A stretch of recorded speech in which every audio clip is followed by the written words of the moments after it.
Welcome, everybody, to Week 3 of the high school football season. Glad you could join us. Michael Lenier alongside Chris Witzel as the Westfield Blue Devils bring their 27-game win streak into Franklin this evening. The Blue Devils, Chris, are coming off of a huge win last week at Ridge, a game many people didn't think they were going to be able to win. It was close early on. For the second consecutive week, Westfield was trailing in the beginning. Ridge took a 7-0 lead. Tied at the half, but then the Blue Devils found a way. The defense came up big, and a coming out party for the sophomore quarterback on his birthday, Hank Shapiro. Yeah, Mike, it was great to see Hank last week be able to throw the ball. We wanted to see him do it all season long. It was only week 2, but boy, did he have a great game. 35-yard pass to Stevie Barden, and getting to Stevie Barden, we were expecting to see a lot of him and Adam McDaniel earlier in the Linden game and a lot in the Basking Ridge game. Maybe the Sarn will bring him more in this game for Hank to throw the ball.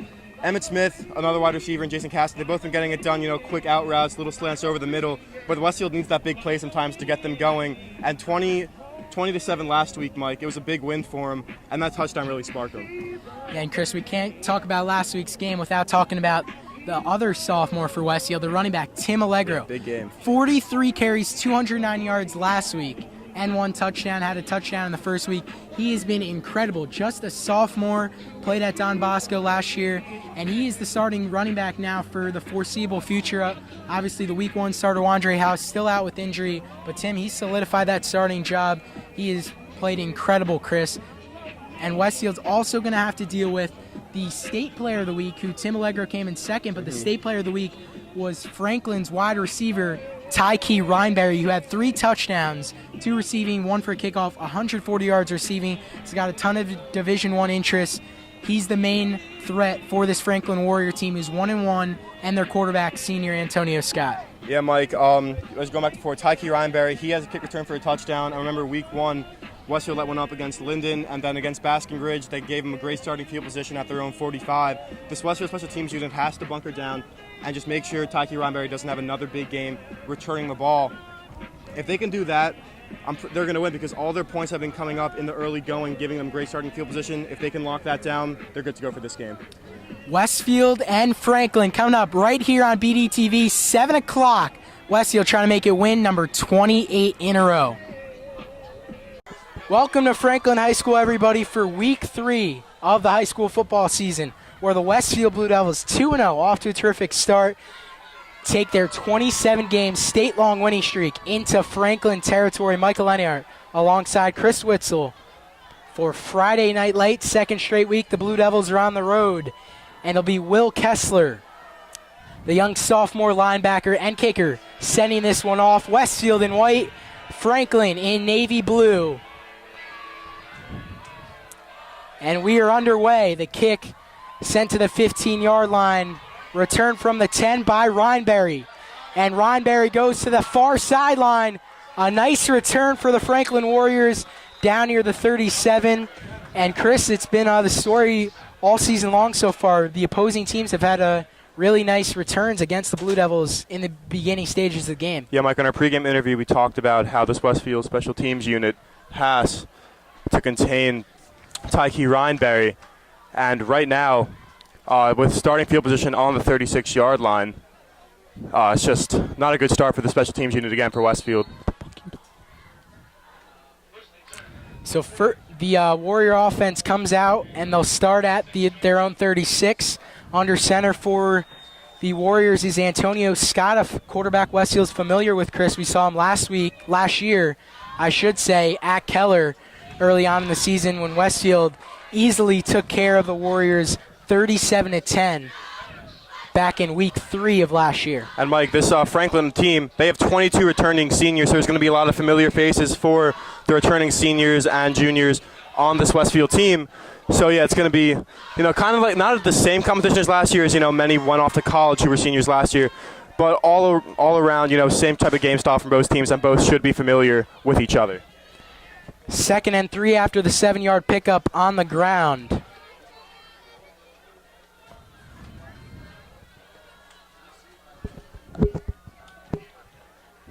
Quarterback keeper for Antonio Scott, and he's right around that first down marker. And Mike, this Westfield team already on the season has 148 tackles in 2 games, which is phenomenal. and most of it's coming from their inside linebacking position with Shea Elliott and Drew Ortiz.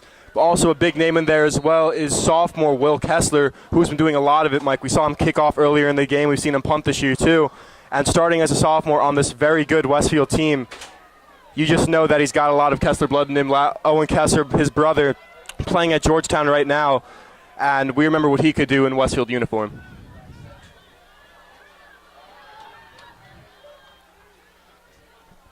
Third and 3 for Franklin. Screen pass is caught and tackled. It was Shadeen Arnold on the catch. But a great defensive play on the opening possession from the Blue Devils. A 3-and-out for Franklin. They'll have to punt, and they'll send out Alu Conte, the junior punter, for Franklin. And Mike, looking at number 46, Joe Sangiacomo, doesn't have the club this week. Looking like the hand, I believe the hand is feeling probably a lot better. And that's going to help him a lot, having the use of his other hand. Just because a club, yeah, it's like, just a big thing just to move around with. But two hands is really going to help him out on the defensive side of the ball. Short punt, Emmett Smith will let it bounce. Good roll for the Warriors, and down at the 25 where we'll see this Westfield offense take over for their opening possession here in Week 3. And Chris, last week the coming out party for the sophomore QB, Hank Shapiro, 130 yards and 1 touchdown to Stevie Barden. He played really well, made a lot of completions, and he got that confidence back that he needs, Chris. Yeah, Mike, in Week 1 he was about 2 for 7, 2 for 8. And then right now on the season, he's 15 for 31, definitely stepped it up right around the 50% mark. He definitely wants to increase that to get it to around the 60s, but only his second game basically ever playing on varsity.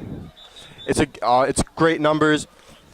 And he said before, 130 yards last week compared to about 15 in Week 1. It was a great week last week for Hank Shapiro. But Mike, also probably the biggest star last week for this Westfield team was a sophomore running back, Tim Allegro, who was just phenomenal. 209 yards rushing, 285 on the season. It's been a great start for the sophomore running back. So first play for the Blue Devil offense is a carry to Tim Allegro. Getting not much on the pickup for Allegro. 209 yards, Chris, last week, as he said. The All-State tap-into Athlete of the Week for Westfield. And came in second, as we mentioned in our intro, for the State Player of the Week from the Courier News. The player who won that award, Courier News Player of the Week for Week 2, was Franklin's wide receiver, Tyke Reinberry, at 140 receiving yards, 2 touchdowns, kickoff return as well. So 9 minutes here to go in quarter number 1. There's Tim Allegro with a hole up the middle at the 40, and he's finally brought down. A huge pickup for the sophomore Tim Allegro. Mike, Tim Allegro knows how to find the big hole, and he got 40 yards on that carry and puts Westfield in great field position at Franklin's 35-yard line. That's what Tim Allegro can do to you. He can affect you so much with his ground game and does it right there, picking up a huge chunk of yardage for this Westfield offense.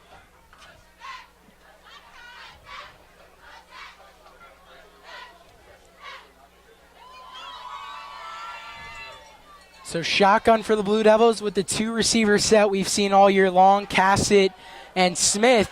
Shapiro able to break the tackle. He'll keep the football and picks up a few yards. And Mike, that was heads-up play from Hank Shapiro. He avoids the tackle and is able to scramble a couple yards right there, picking up about 2 or 3 on the carry, making it 2nd and 7.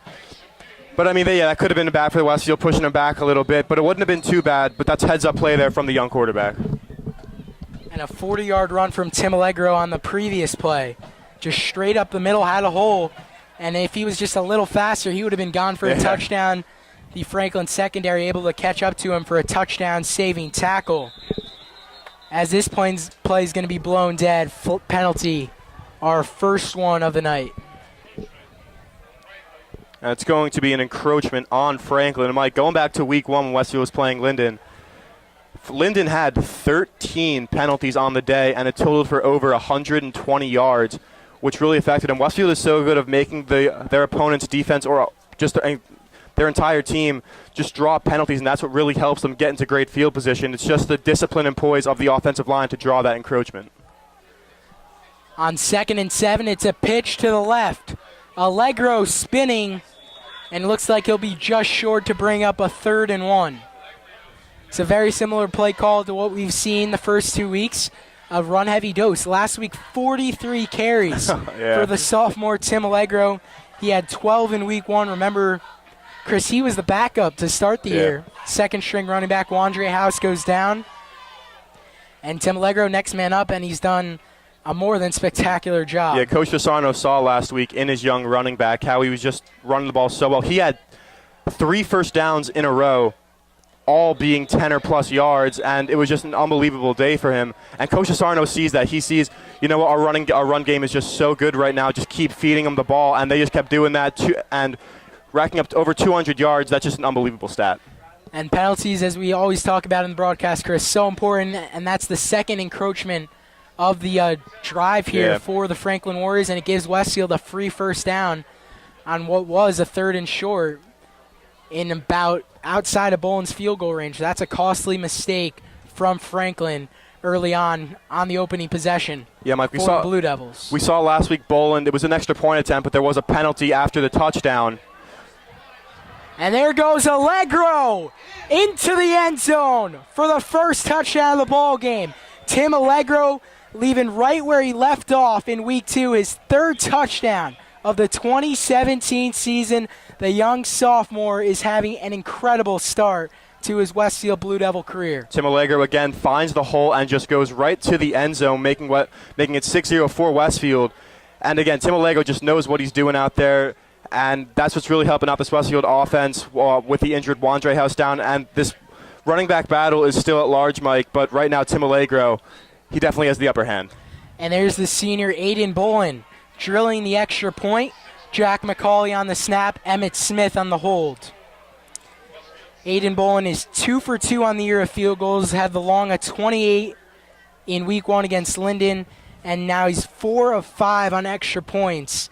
Should be 5 of 5, but remember last week with the excessive celebration penalty on Barden, made it a 15-yard longer extra point. So instead of 19, 34, and Bolin was short. But he's dead perfect on that extra point. As Westfield takes the lead 7-0 with just 6 minutes, 42 seconds to go. So great start for the Blue Devils. And Chris, it's been the first 2 weeks, great opponents. Ridge, a team that was ranked ahead of Westfield. And Linden gave Westfield a run for their money. But the mood going into this week is to come here for just a business trip here to Franklin, as Kessler will send this one, and picked up at the 15 by Tyke Reinberry. The Core News Player of the Week is down at the 28-yard line, but the mood around the team this week, Chris, is come here to Franklin, get the job done, and blow the Warriors out, just like they did a year ago to Franklin and to so many other opponents last year. Yeah, Mike, a lot of people have been saying that Westfield are going to blow Franklin out of the water. I believe Courier News said they would have won 35-14, and I'm going to have to agree with them there, as we saw the Westfield offense just march down the field and score within a couple minutes. And this Westfield defense is pretty much the same as last year, and last year they only let Franklin give up, I believe, 14 points on the day, 1 in trash time. But yeah, no, if it's just going to be like last year, it's just going to be a walk in the park for this Westfield team. And there's a big-time stop from the Blue Devil defense. Joe Sangiacomo was there first, and then a medley of Blue Devils in there. Jake Valabera, Shea Elliott, Adam McDaniel bringing down number 14, Dallin Merricks, for a huge loss. The junior lost a ton on that play. Yeah, Mike, and we saw Joe Sangiacomo get there first, but it looked like that he kept going backwards just because so many Blue Devils just kept knocking him back. So they're going to spot him where Joe Sangiacomo originally almost got him down. So it's going to be about a 2nd and 15 for this Franklin offense. Number 14 in blue, Dallin Merricks. He's been the running back we've seen on that opening possession. He had 20 carries, 64 yards, 1 TD coming into tonight. Quarterback keeper, Antonio Scott, going to scramble. He'll pick up a few yards to make it 3rd and, I guess, manageable. But Westfield's defense doing a really good job, Chris. And Franklin can't get anything going. Yeah, and I saw Jake Valabera come off the left end right there without any issue. He almost got to Scott, but able to elude Valabera, and it picks him up about 10 yards on the play, but it's still 3rd and 15 for the Franklin offense. Coming into tonight for the Blue Devils, it's the senior Drew Ortiz leading the team with 19 tackles. The sophomore Will Kessler just behind him with 18.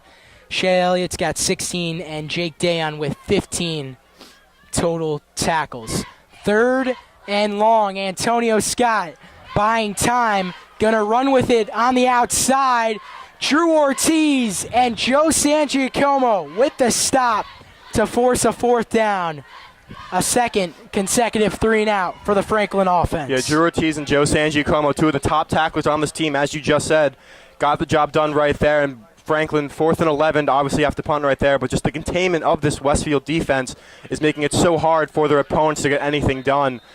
I mean, they've given up 14 points this season, but that's in the beginning of the game, and it's only 14 points. And it's another 3-and-out here for Franklin. Emmett Smith. Did he call for the fair catch? I am not sure, but a huge hit right there. I was pretty sure Smith called for the fair catch, and then he just got blown right there. Well, I mean, I'll continue. Bone-crushing hit right there from the Franklin Special Teams unit. I mean, I know Smith, he definitely got clobbered right there, but it was kind of a smart call. He saw it was a short kick and probably knew that he wouldn't have gone anywhere, so he waved his hand in the air. And just this Franklin Special Teams unit just really did hit him hard. But they didn't see him do it, which is pretty smart. I know he's going to take the hard hit and he's going to be a little shaken up. But, you know, it just gets him a couple of yards after the kick.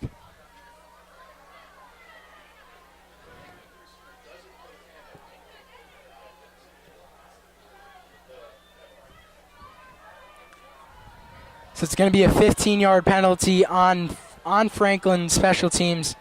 And, Chris, I believe actually that Smith did not call for the fair catch. The special teams didn't give him. You still have to give him a little bit of space. He had absolutely no space there. Yeah, no, there was bang, bang. I'm not even sure if, he caught the ball before the guy even caught him. It was probably instantaneously. But nevertheless, it's just very that's a safety hazard. And, it's high school football. Every trying to make the players save as much as they can, and Westfield's going to, again, get great starting field position off of technicality. And we apologize because tonight for penalties, it's going to be very tough. Usually got an official here shouting out what the penalty is. Not tonight here. So 4:20 in the Blue Devil, 4:20 remaining in the opening quarter. If you're just joining us, Westfield riding a 27-game win streak. Here's their second possession of the game. Shapiro airing it out for Emmett Smith. And just about 5 yards in front of him as Smith dives out, but it's too far there. Yeah, we saw that last week with Stevie Barton, kind of in the same spot, a couple more yards towards the end zone. But, Hank Shapiro aired it out to Stevie Barton, but right there, Emmett Smith not as experienced as Stevie Barton, but just a little overthrown by Hank Shapiro. We saw Smith just hustling, and he did beat his man, in fact. He did beat Ryanberry on the fade. But it brings up 2nd and 10 for the Westfield offense. Gotta like the play call, though, Chris. Yeah, I like Coach seeing him air the ball going aggressive. Out. They haven't been too aggressive against Linden. There's that high snap we've seen so often in the opening weeks. Twice last week, a high snap that resulted in a fumble. One of those fumble lost, and Ridge recovered it. We saw it on the first play of the game in week 1 against Linden. Brings up 3rd and 6 here for Westfield there. First 3rd down that they're actually going to have to face on the opening possession, and encroachment from Franklin resulted in an automatic 1st down. But it's good to see Hank Shapiro reach up and grab that ball. We saw his first play of this season. It was a fumble, and last week 2 times again. But right there, he just got there. Shapiro under pressure has a man, and it is just outside the hands. I believe it's Adam McDaniel. Of Adam McDaniel. And, Chris, this is what me and you have been continuing to rave about the first 2 weeks. We want to see Adam McDaniel, and we're seeing him out there, number 2 in white. Yeah, Mike, because we saw last year against Elizabeth, his first game at wide receiver, when Mike Moriarty went down, he had an unbelievable catch with a fade route into the end zone. And right there, again, Hank Shapiro just led his receiver a little bit too much. But it's good to see Adam McDaniel out there having all this leadership on this team, being a captain, and he can be a lethal weapon for this Westfield offense. And with the ball at the 37, Westfield decides they're going to punt it, but the play is blown dead. As Franklin's going to make a substitution, bring in Merrick's as Tayo Badru, a wide receiver and defensive back that we saw last year do some damage against Westfield back in early September at Keller. 37-10, the final score in favor of the Blue Devils last season. So it looks like the ball is going to move up, and I believe Coach Asarno will send his offense back out there.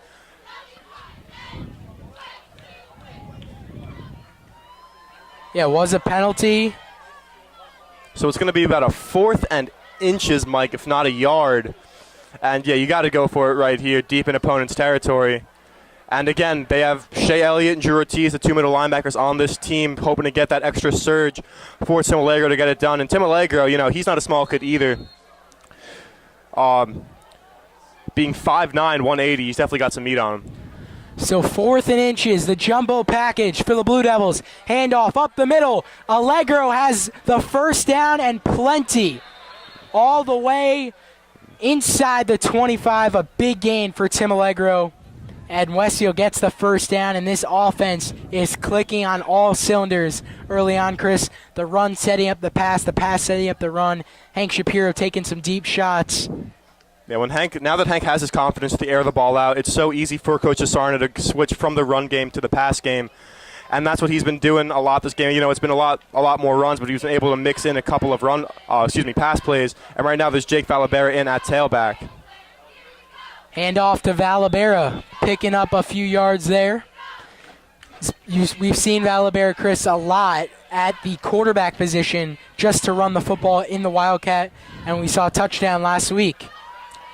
Late in the ball game, I believe it was the first play of the 4th quarter against Ridge, about a 5-yard touchdown right up the middle for the senior do-it-all captain, Jake Valabera. Look a little familiar to last year's state final game, running it right up the middle right there. Same thing against Basking Ridge. He's a great dual threat player on this team for quarterback. Shapiro looking for Tommy Norris. One-on-one coverage, good defense right there from the Franklin corner. And by Tayo Badru. And he was hurried there by Darius Mathis off the defensive end position. And it's kind of hard, you know, being a quarterback at Hank's age, only 15 starting in his first season. He is tall, but again, he can't really see over these guys who were coming in at 6 foot, 6'2", who weigh 250 plus. It's just hard to get around them. And right there, it wasn't a bad pass, but it wasn't his best either. But it sets up Westfield with a 3rd and 6 right here. And let's see if they can get it done. They fake the throw, give it up to Tim Allegro to bring up 4th and short. It's a little too far to kick a field goal and a little too short to punt it, so they're definitely going to go for it here, only having it be 4th and 5. And Adam McDaniel is again back out there, Mike. McDaniel on the closest to us here, right on the 20. Emmett Smith, the other receiver, also to Shapiro's right. And that pass is incomplete. Dropped before he could have it.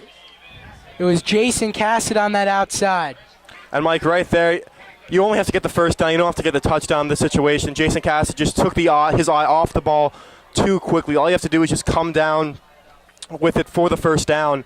And that might show a little bit of the inexperience. We only caught a couple passes this year, but nevertheless should have been caught for a first down. And that was Jason Cassidy. We're pretty high up here, Chris. Mm-hmm. Numbers kind of tough to tell. And last week that was Stevie Barton on the touchdown. That was my mistake. Yeah, no, I got that right. But, it was good. It's good to see Adam McDaniel out there being another weapon for this offense. We've been continually talking about it through the past 2 weeks. So a turnover on downs for the Blue Devils. There's the pitch, and it was bobbled. That could have been very bad for Franklin, but the running back able to hold on.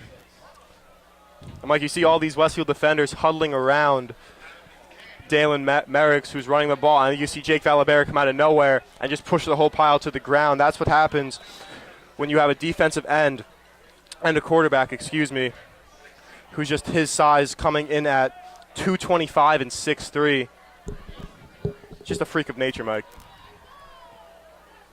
And, of course, as we keep mentioning, Tyke Rhineberry, the star player for this Franklin team, an incredible week last week. He's lined up on the far sideline, number 7 in blue. Antonio Scott, the dual threat QB, nowhere to go.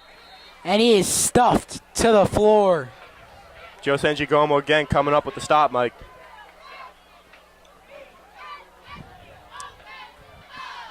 Rory McGovern, Chris, he's leading the way for this Westfield team with 3 sacks coming into tonight. Yeah, in his first year on getting action on varsity. So nice to see McGovern had that game-ending sack in week 1 at Linden. It's 3rd and 17 after that loss with 15 seconds remaining in quarter number 1. We'll see if Franklin even gets anything else off here. Yeah, Mike, this would be the 3rd consecutive 3-and-out for this Westfield defense. It's just very easy for them right now. Not to say that Antonio Scott hasn't been trying to get it done as he's had. You see him scramble a lot and thrown it a couple times as Franklin calls a timeout first of the half. So Westfield up 7-0, courtesy of Tim Allegro having a terrific season and a big 40-yard run on the opening possession, then caps it off with the touchdown. Blue Devils in good shape to get win number 28 here on Friday Night Lights on the road at Franklin. Second quarter coming right up here on BDTV. End it. So welcome back here to Franklin High School. The start of the second quarter, the Warriors 1-1 on the season. Fresh off a dominating win right here last Friday night, 42-12 over Montgomery. Week 1, though, Chris, they got crushed, 47-13 against Phillipsburg. 3rd and 17. Scott airing it out, intended way out of bounds. But way overthrown into the Franklin bench. And 4th and 17, as you said, just as we ended that first quarter, the 3rd consecutive 3-and-out for Franklin.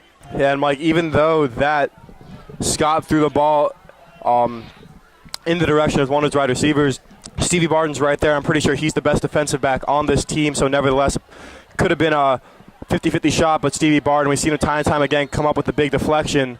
But yeah, still 3-and-out again, 3rd one in a row for Franklin, and this Westfield team is just showing why they're one of the best defenses in New Jersey. Here's the punt, nearly blocked. Emmett Smith is back there, but that punt will bounce out of bounds. And Westfield will take over in great field position at the Warrior 37-yard line. Just 17 seconds into quarter number 2. And, Mike, again, this is what we saw all last year. Westfield pins their opponent back deep in their territory. We talked about it a lot last week against Basking Ridge. They did it a couple times there. But, again, pin them back deep, make them kick it. And, it's only high school, so they don't have the leg as the NFL punt. They're kicking it 50 yards. Right there, about a 35-yard kick. And, again, Westfield, great starting field position. And these two teams scheduling that two years they play each other, home and away, then 2 years off. So 2012, Franklin actually killed Westfield 35-0 at Keller. 2013, Blue Devils killed Franklin 40-14, 2 years off. And last year, Westfield all over Franklin. Allegro just running downhill. The burst of speed, Chris, makes him so talented. He's only 5'9", but he's 180 pounds, and he is lightning quick. As you saw right there, just too easy, and just more the same script we saw last week in the public school game of the year, as they were calling it. Ridge was in the NJ.com rankings ahead of Westfield. Probably the best game we've been at. As we decided this week on Dubfield Athletics, we're no longer going to associate with NJ.com rankings. We're going to go with News 12 varsity rankings. So the Blue Devils ranked 14th in the state. And there's the completion, a nice move from Emmett Smith. And he runs all the way inside the 10. Emmett Smith making the defender look silly with the little juke. Yeah, he stopped on the brakes right there, right near the sideline, and made the defender go flying right into the Westfield bench and cutting it up the field to the Franklin 8-yard line. Just a great play from Emmett Smith, and we saw a lot last week how he just got a lot of out routes, but right there showing us his agility and speed, and fantastic move all around. So 1st and goal from the 8-yard line for the Blue Devils. 2 receivers set for Hank Shapiro. They'll give it up to Allegro.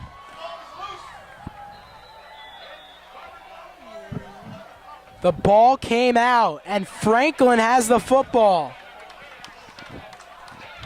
So the first fumble we've seen from Tim Allegro as he coughs up the football. Good strip right there from the Franklin defense.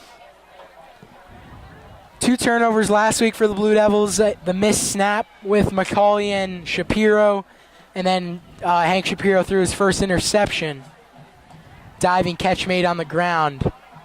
Yeah, Mike, when you rush for, 209 yards, you're bound to have one hiccup in the road. And right there, it's not like he fumbled at his own 1-yard line. He fumbled at Franklin's own 2. So, again, this Westfield defense has been stellar all game, not giving up a single point.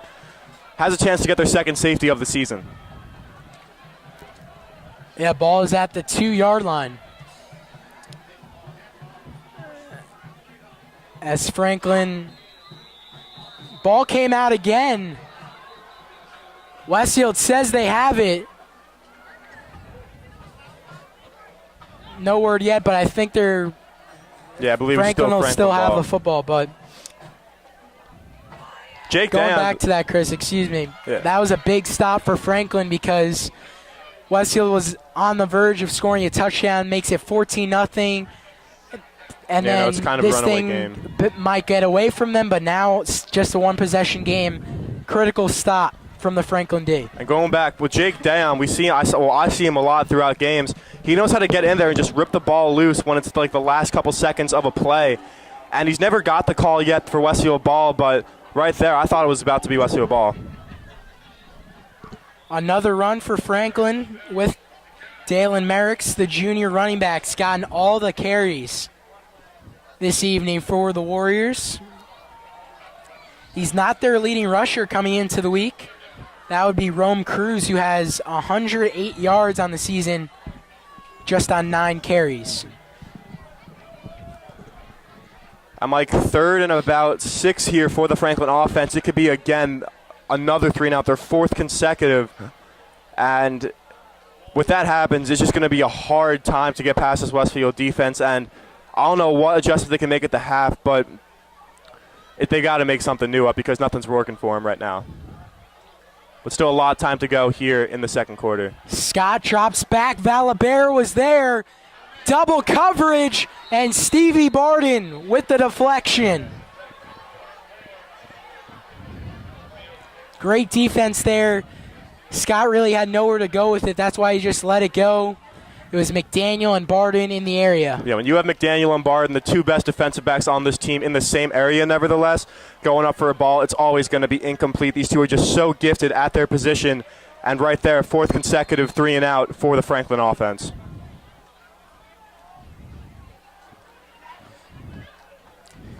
Alu Kanta, the junior, to punt, and the ball is blocked. And that is a safety for the Westfield for the Blue Devils, defense. and I believe it was number 67, the junior, Noah Levy, on the stop, on the block, I should say. And like I said, as soon as this play came, Westfield's looking for their second safety of the season and got it right there. And they're going to get the ball back, this time leading 9-0. This Westfield defense, Mike, people say that they're not the best in this state, but I have to disagree. They are just all around just so good. Having this defensive line, probably one of the, with Jake Valabera, the only one coming back, but teaching these players, Rory McGovern, Isaiah Reese, Noah Levy, just the ropes of what to do. And just being leader on the defensive line is just fantastic. The middle linebacking core of Shea Elliott and Drew Ortiz, along with outside linebacker Jake Dayon, have been playing the past 3 seasons side by side with Will Kessler as well. And this defensive backcourt, it's so hard to find people like them. Stevie Barden, Adam McDaniel, and newcomer Matt McIntyre, just with their speed and their athleticism, it's just so hard to get the long ball by them.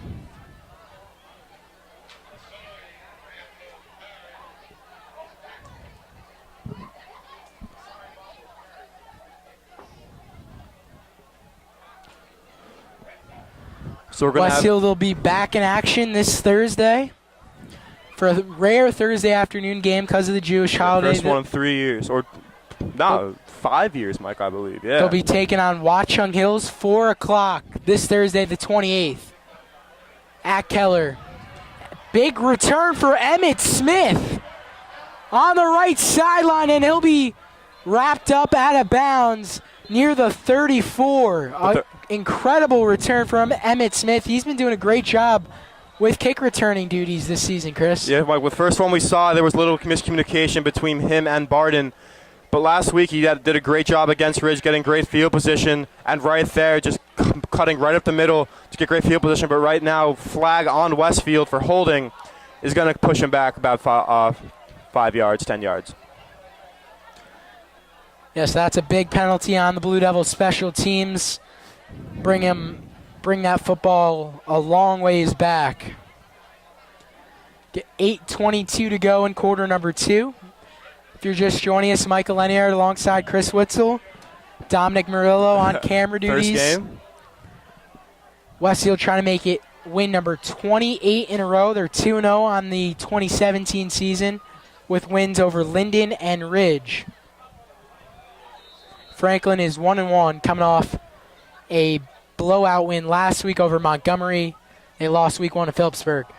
Little shovel pitch to Allegro. This time, he's going to be wrapped up by the Warriors. Jerron Pitt, the sophomore, on the stop. Yeah, and this Warriors defense looks like they're catching on a little bit to Tim Allegro, just finding where he's going at all times. I'm pretty sure that's what you have to do to contain this young running back to make Hank Shapiro, another young player on the team, throw the ball. And right now it's about 2nd and 15 for the Westfield offense with Cassidy Smith at the wide receiver positions. Shapiro hands it off. Allegro is brought down quickly to make it 3rd and 14 for Westfield. Longest third down they faced of the night. And looks like McIntyre's coming in for 33, number 33, Jake Obsgarten. Surprised not to see McDaniel in there as we've seen him before. See if Shapiro wants to air it out a little bit here, because if they don't get it, they're going to have to force the punt.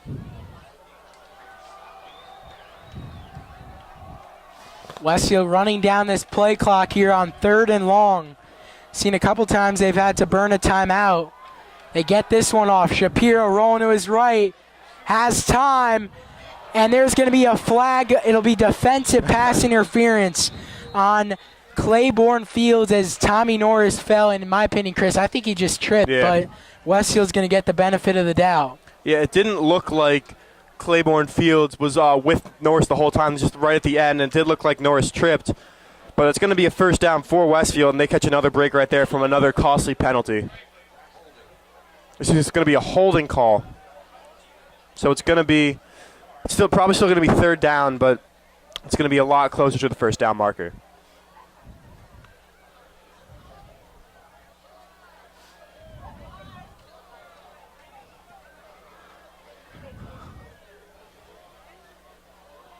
Yeah, so instead of a 3rd and 16, it's going to be a 3rd and about 5 for Westfield. Yeah, just a 10-yard penalty instead of 15. Defensive hold, not pass interference. Good call by the officials. And repeat a 3rd down with 7:01 here in quarter number 2. Jason Cassett on the near side, Emmitt Smith and Matt McIntyre. McIntyre, number 6, playing the slot on Shapiro's right. Tommy Norris in at tight end. And it's going to be another penalty marker again on the Warrior defense. Encroachment, 5-yard penalty. That's going to be a definite first down. But it was a longer 5, so that might actually be 4th and inches. Looks like they got the first down marker. It's right at the 50-yard line, and it will be first down. Another just great play call from Coach Sarno to make the I'm not sure if it's just the play count was on 2, or it's just not a great decision from this Warrior defensive line. But Westfield, again, just makes their defenders look silly with more penalties, and they got the first down and a new set of downs. So same setup for the Blue Devil offense. The 3 receivers carry up the middle for Tim Allegro. This Warrior defense has done a much better job, Chris, in the second quarter of shutting Tim down. Yeah, because we saw before first play of the drive on the little pitch, they stopped him about 5 yards behind line of scrimmage, and right there only limited him to a yard. So they definitely caught on to Tim's running tactics But we saw last week, we saw Passing Ridge's defense stop him for a 5-yard loss, and then he kicked it right back up for a 15-yard gang. Just Timolego knows how to just keep his legs going, never go down. Sure, you're going to have a couple 1-yard carries and a couple carries he's going to go behind the line of scrimmage. But he can also break one out and get a touchdown for a 50-yard gain. 2nd and 9. Shapiro keeps it, running up the middle. Not much room to go. He's brought down by the senior Jameel Holmes. To make it 3rd and 8, Shapiro, just a broken play there, decided to run with it. Smart decision by the young sophomore who just turned 15, had his birthday in week 2, and had himself a pretty good ball game. Yeah, absolutely. Threw his first touchdown ever as a varsity player, and just had a great game overall. A lot of completions, a lot more than week 1, as I should say. And with it being 3rd and 7 right now, this Franklin bench and crowd wants their defense to get this stop. 5.5 to go. 3rd and 8. There's the shovel pass we've seen week after week to Tommy Norris, but this time it doesn't work. And the Blue Devils are going to be forced to punt for the first time this evening. And Mike, we saw for I believe week 1 and week 2 a couple shovel passes, and it's just Coach Asarno seeing that Hanks had a hard time, throwing the ball. We've seen the one pass forward to Emmett Smith, but other than that, nothing too much. A couple balls that have been overthrown. And the shovel pass has been effective. We've seen a couple first downs from it in the opening weeks. But right now, this Franklin defense has caught on to this plays call, and they just know that a bunch of plays are coming right up the middle of the field, and that's where they're camping out.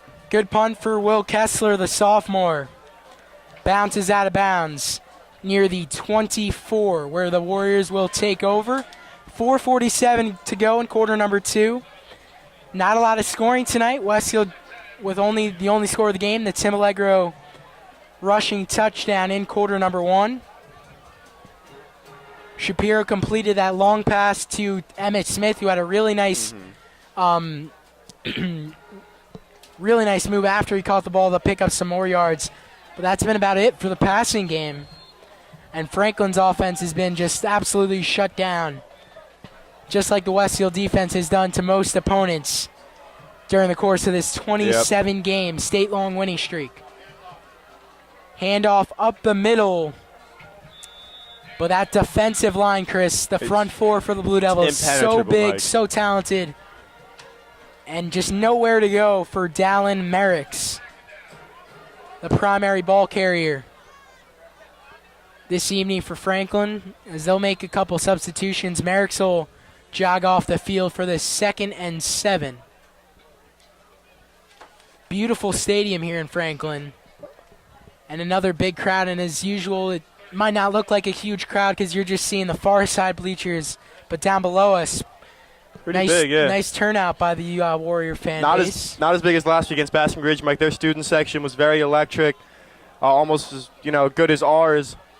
Don't want to be too biased, but yeah, they had a lot of supporters at that game. There's the screen pass that picks up some good yardage to Claiborne Fields. But it's going to be just short, about 2 yards to be exact.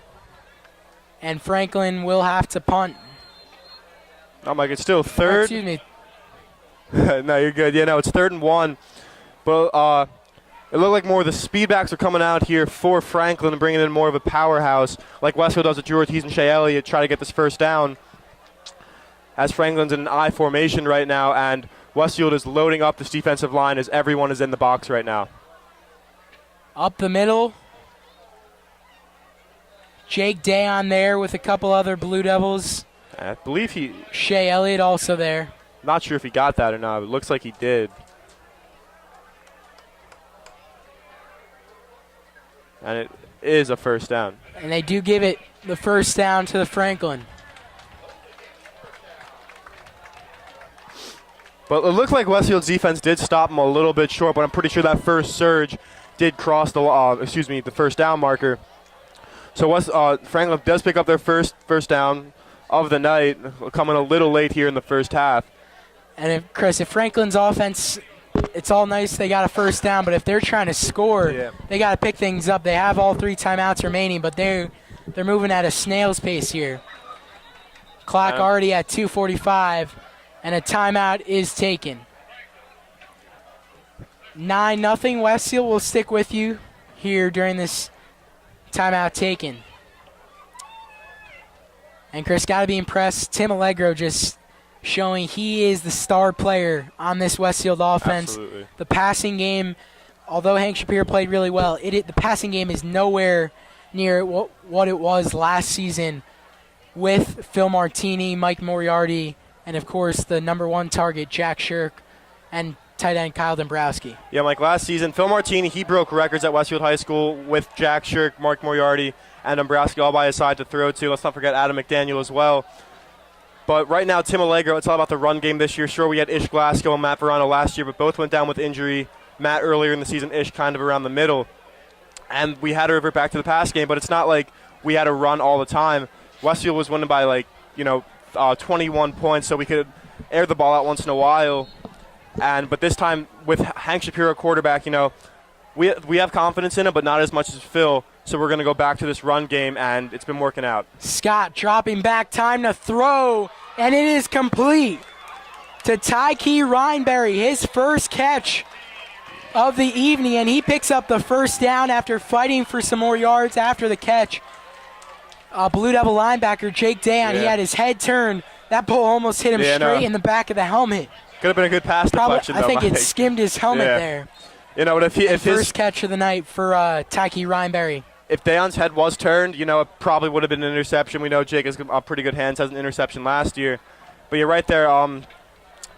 It's just not a bad play from Dayon, just a little miscommunication. We saw the first interception for this Blue Devil defense last week with Drew Ortiz. Valabera puts a shot on the quarterback, but there is Tyke Rhineberry for the long touchdown. He beat Adam McDaniel and Stevie Barden on the near side.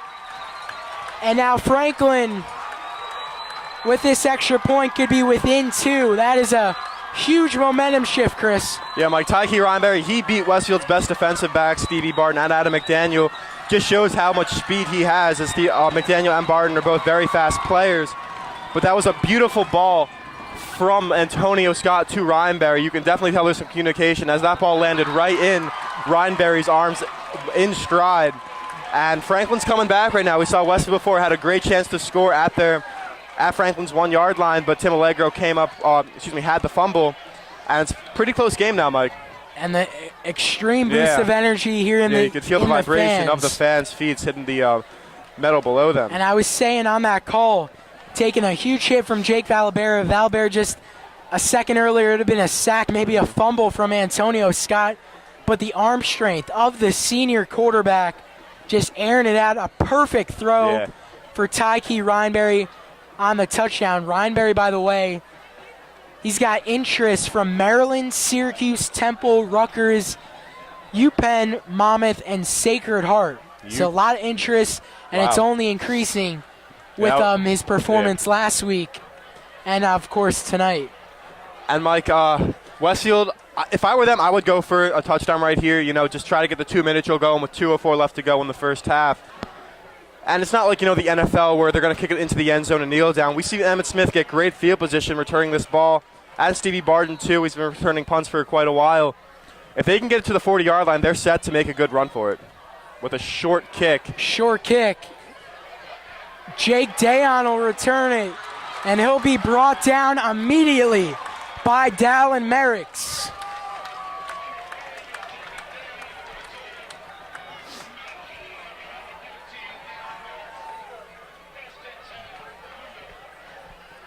And Mike, we've seen a lot of both-way players tonight. Darren Merricks right there on the special teams unit. Tyke Rhineberry playing cornerback. Just both these guys playing all the way around. It can really help the team out, but can also tire them down at halftime. They're probably not going to have as much stamina as they would if they only played one way.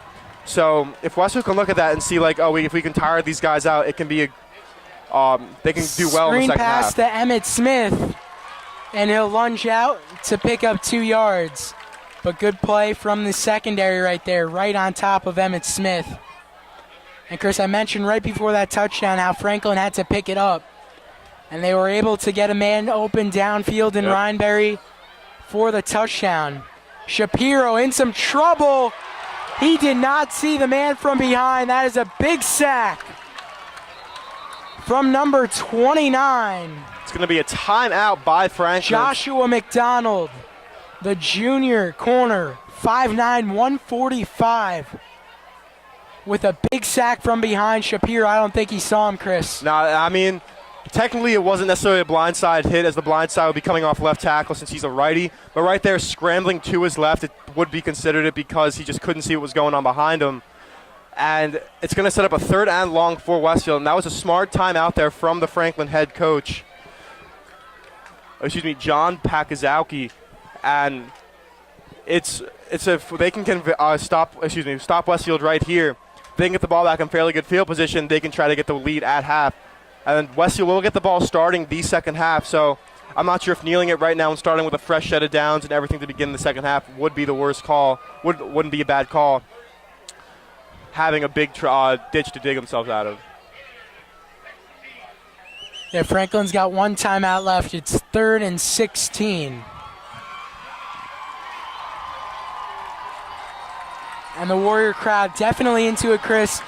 And I think for the Blue Devils, off from school Thursday and Friday, coming off 2 big wins against Linden and Ridge, it was set up as a trap game. And maybe they didn't take this team too seriously in this opening half, as that play is going to be blown dead. A false start on Westfield, making it 3rd and 21. So, Chris, do you think this team just as a whole came out lightly today and underestimated this Franklin team? I mean, a little bit, yeah. I mean, because in the beginning, it was just kind of a cakewalk for Westfield, 4 straight 3-and-outs. But then Franklin surprised them with that great that throw fumble from was Scott. very important. Yeah, that too, yeah. Because as I was saying, Westfield scores that touchdown, a lot of momentum, the air is let out of the balloon for the Warriors. But instead, here we are, a minute and a half. McIntyre in motion. He'll get the football on 3rd and long. And Franklin getting the stop. So it'll be the second punt of the evening for the sophomore, Will Kessler. Yeah, we saw Will Kessler in week 1, Mike. He had that great kick. I believe with the roll, it was about 50, 60 yards. It was a great kick, and Westfield could use that one right here to pin Franklin back deep. And with the clock winding down, Franklin still had a timeout left. An interesting decision to not use it.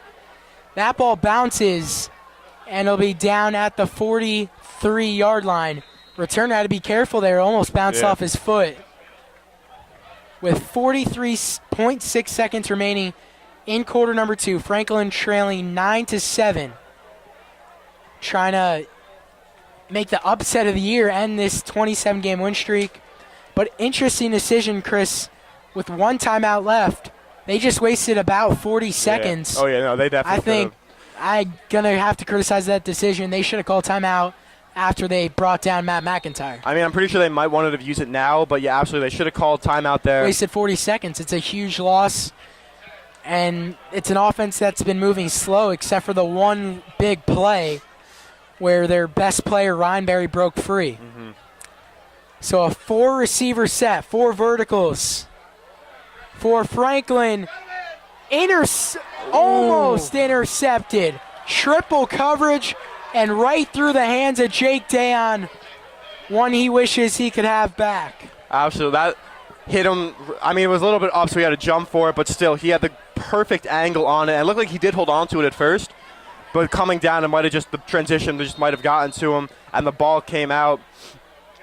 But yeah, right there, this Westfield defense, I believe Franklin was running 4 verts right there, as they were all just, running up the field trying to get down there. And with 36 seconds left, it looks like, again, 4 wide receivers spread out wide throughout the entire field. They probably just want to get a big play just to get better field position.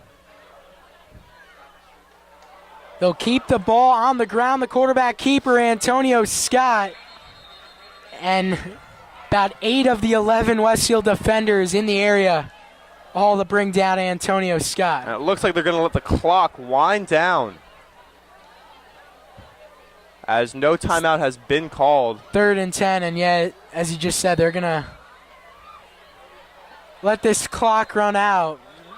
Finally, the whistle's blown.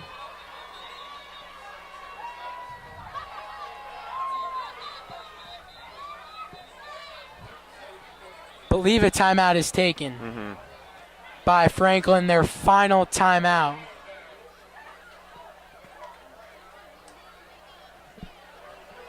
Oh, I believe it's a referee.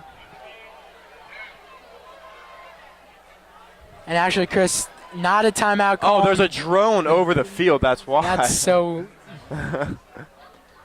That's the problem right now. There's 7.5 seconds remaining here in quarter number 2 at Franklin High School. The Blue Devils up 9-7.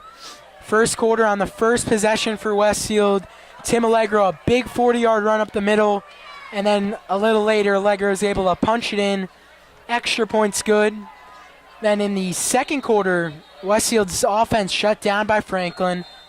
And then after Allegro fumbles it inside the 10, we see a punt block from the Blue Devil defense. I believe it was Noah Levy, the junior, getting his hands on it.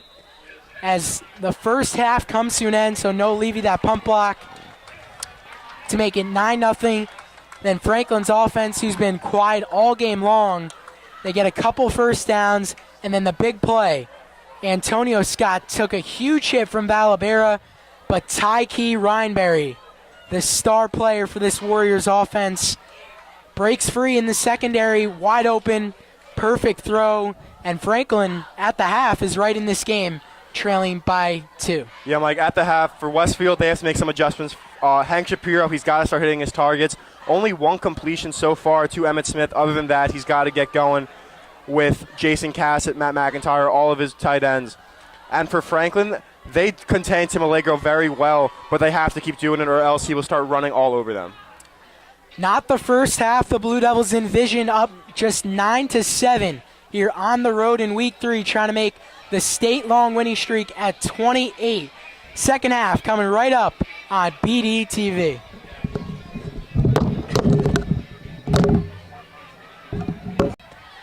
So welcome everybody to Franklin High School as the second half is about to start here in Franklin. Week 3 of the high school football season. Westfield on top right now, 9-7. Not the first half, though, Westfield was looking for, Chris. No, Mike, people thought it was going to be a trap game, as many thought they'd be up by a lot at this point, but right now it's only 9-7. This Westfield offense has to step up. Emmett Smith on the returns, had so many good returns this season, and a pretty nice one there out to the 27-yard line where the Blue Devil offense will take over. And the momentum going into the locker room, Chris, extremely tilted towards this Franklin Warrior team. After it looked like they were out of it, Westfield almost punched in another touchdown, but a fumble, and then a huge 40-plus yard touchdown from off the throw from Antonio Scott into the hands of Tyke Rhineberry to give Franklin some life as they only trail by 2. Warriors got the ball to start, so Westfield gets it here in quarter number 3, and they keep it on the ground with Tim Allegro, the sophomore. Had a really nice first possession, but Franklin's done a nice job keeping him in check since that first possession. Mike, I was talking to Drew Ortiz's dad, Angel Ortiz, at halftime, and he was telling me how this Westfield offense, if Tim Allegro cannot get going back again, then they should go to the power offense. Bring in Jake Valabera, bring in Drew Ortiz, Shea Elliott to try to get that fullback position, that surge that the running back needs. Because right now, the Warriors defense is really containing Tim Allegro. Allegro again using all 180 pounds he has, lowering the shoulder. You could hear the contact all the way up here. But I believe there is a flag down there in the backfield. It's 3rd and short, but that's before the penalty marker, which looks like it is going to be on Westfield. And Shapiro only completed a couple passes in that first half, I think it was only one. Only one to Emmett Smith. That was a big gain. It was a false start. That's unusual, a very late penalty marker. Usually, false start you see right away and the play's blown dead. Start, they go they don't get the it ball off. Snap. You don't see that too often, exactly. And right now it's about 2nd and 13 or around that area.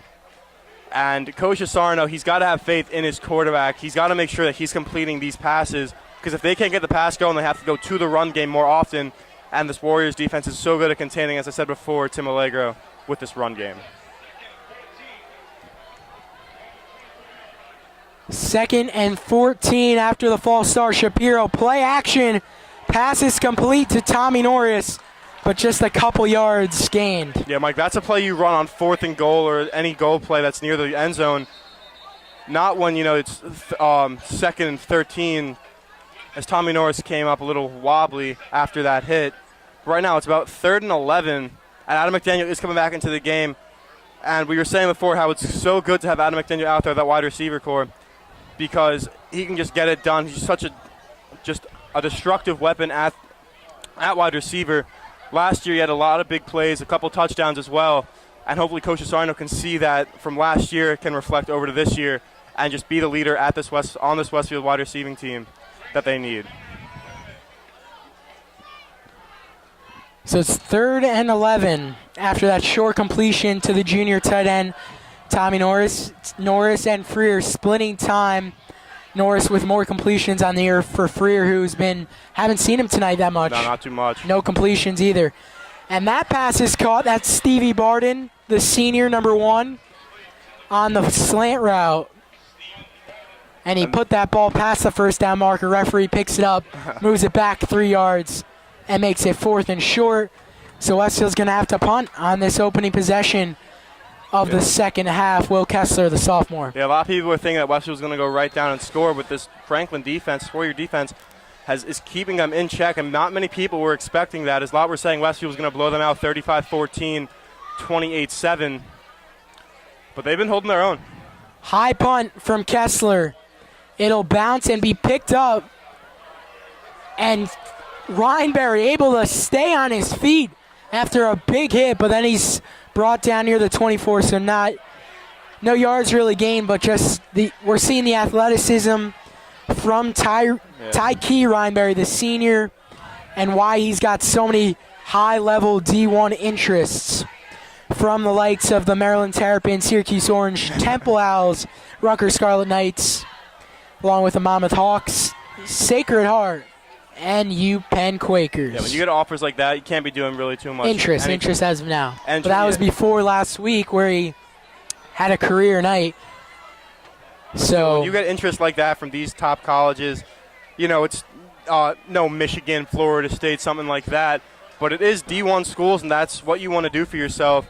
Not Franklin, not necessarily a big football team, but if you can get recognition for that from playing, you can't be doing much wrong. There's another carry to Dallin Merricks, the junior running back, doing all the rushing for Franklin. It's 2nd and 3 for Scott and the Warriors. Franklin's also playing a Thursday game this week coming up at Hunterdon Central. Very good program that Westfield played when we were freshmen and sophomore, but they have not played the past 2 years against Hunterdon Central. Hunterdon Central, when I played freshman year, we did play against them. We haven't played. There's Merricks on the carry again. Excuse me, Chris, on the outside. Yeah, you got it. It's going to bring about 3rd and inches.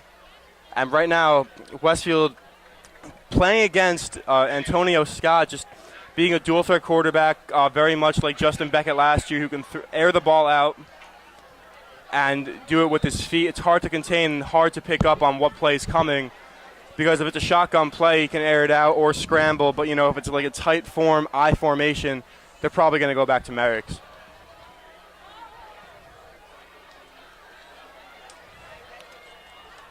Third and 1. 4 minutes into this second half. Scott, quarterback keeper. He is met right by that first down marker. Looks like he got it, Mike. Going to be a close call right here. Yeah, and he did get the first down. Big conversion for Franklin. And Mike, right now we were seeing a lot before with Westfield running all over them in the first quarter. Franklin has really stepped it up and made sure Westfield doesn't do that anymore, and they've been actually showing what they can do.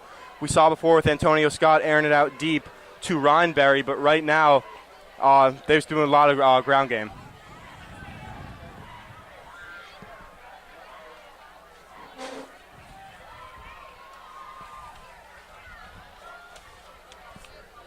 So fresh set of downs.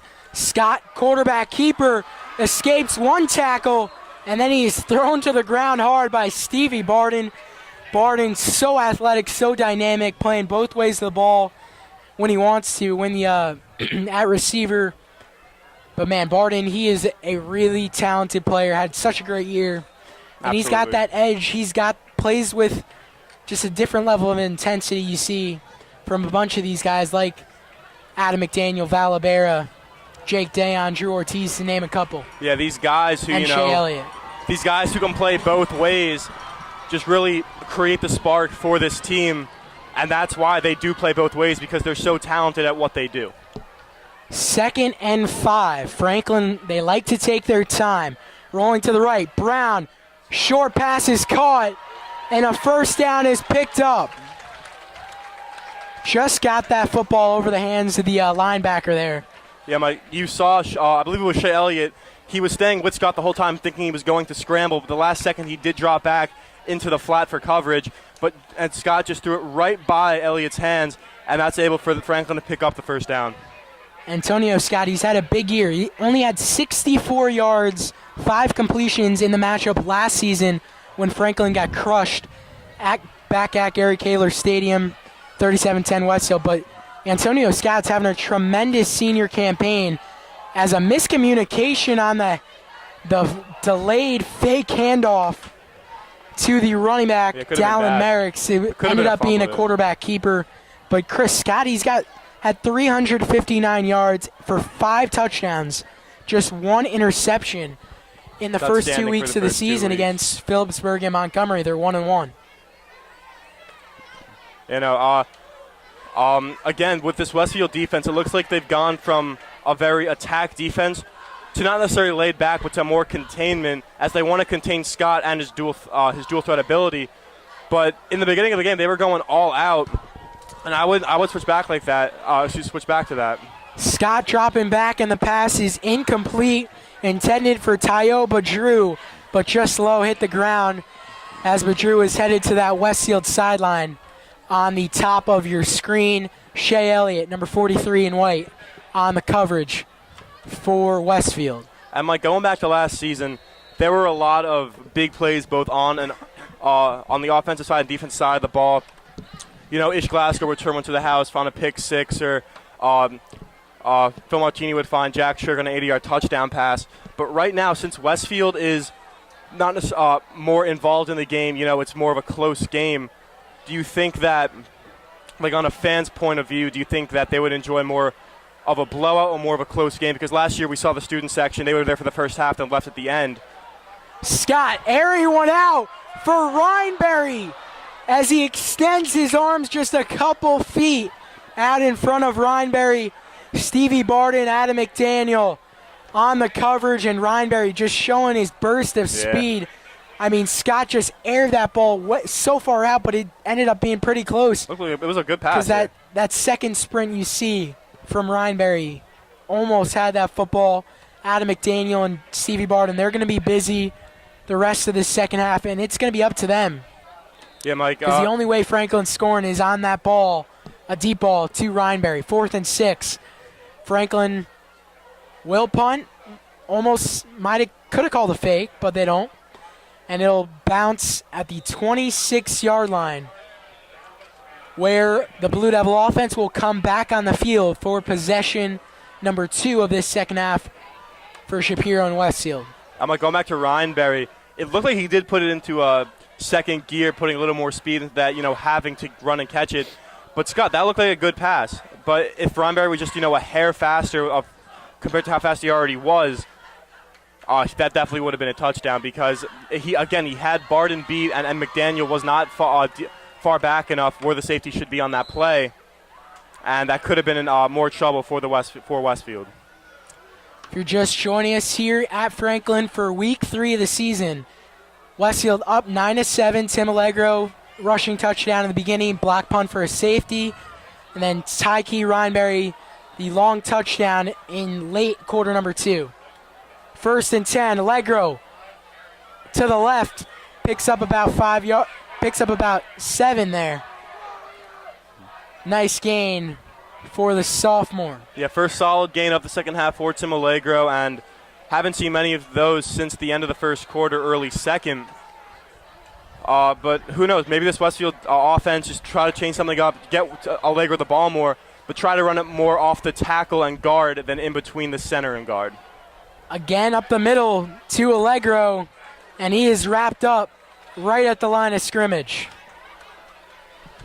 Yeah, again right there, he ran right up the middle and was thrown back a little bit, but compared to the other one where he bounced it outside, just right off the guard, he picked up a little bit. And this Franklin defense, this Warrior D-line, they just know that they just push right up the middle. It's going to be hard for Allegro to gain that first down. But with 3rd and 1 right now, I would give it back to him, but again, run it more towards the outside.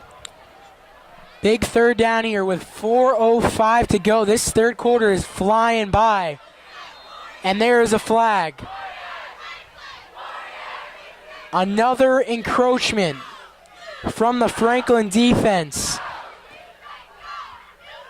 Inexperienced mistakes from this Franklin front line is killing them, Chris. Yeah, Mike. And they all seem to come on 3rd and shorts, giving Westfield 3 first downs. Yeah, we saw that a lot in the first half, and I'm pretty sure Coach Asarno wants to go back to that because this D-line for the Warriors have been very undisciplined, and it's just working in Westfield's favor.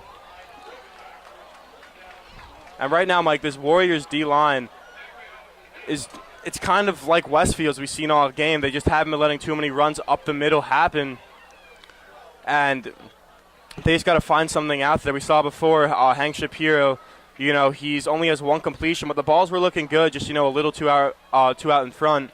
Got that second completion to Barden. Yeah, excuse me, in the opening parts of this 3rd quarter. But I would try to find Smith and Cassett right here.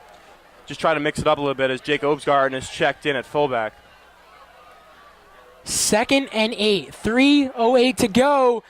And that pass is caught for a Westfield first down. On the slant route, it's the junior Emmett Smith making a big catch for his 2nd reception of the night. Mike, that's what you got to do. Like, you got to pull a little bit of Madden play right there. Quick slants, they always work in that game, and right there he's worked to perfection, and it gets Westfield the first down. That's what they have to do. The short yard passes that pick up 4, 5, 6 yards just to advance down the field.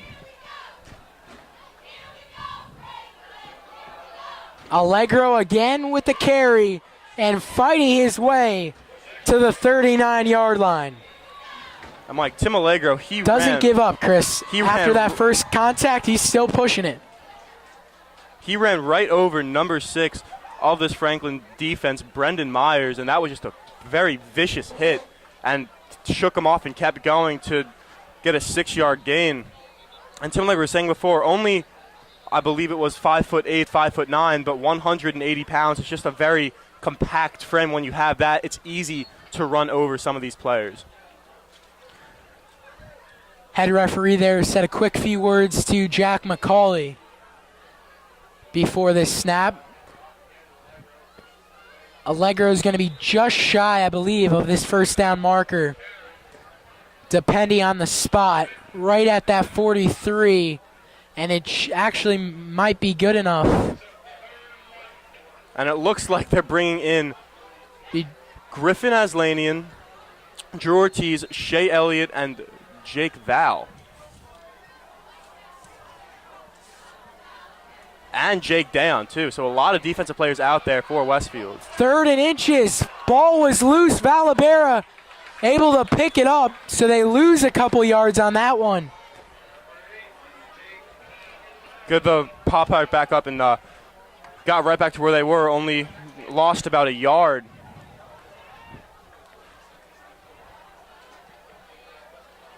But I'm not sure what happened. I believe it was 4th and 4, or 4th and 3, excuse me. Westfield is going to go for it with 1:10 remaining, quarter number 3. Valabera fighting his way up the gut. And I do believe he has the first down. That is a huge play from the senior captain, Jake Valabera.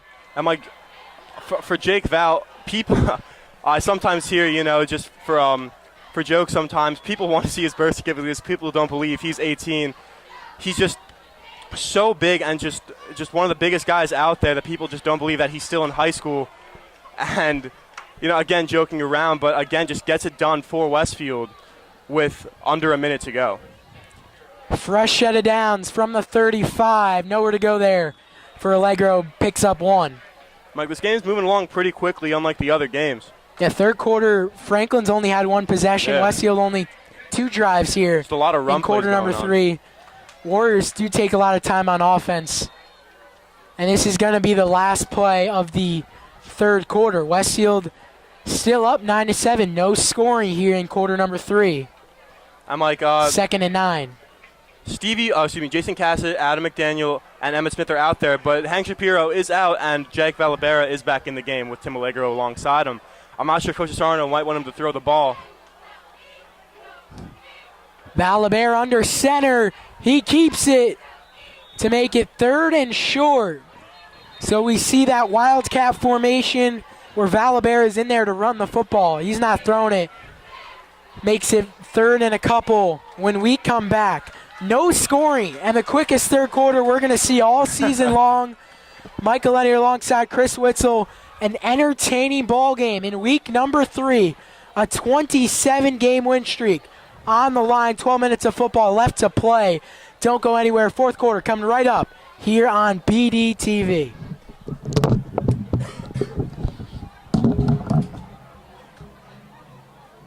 So quarter number 4 here in Somerset, New Jersey at Franklin High School. Valabera, the quarterback, under center for the Blue Devils, and he keeps it from the play action quarterback keeper.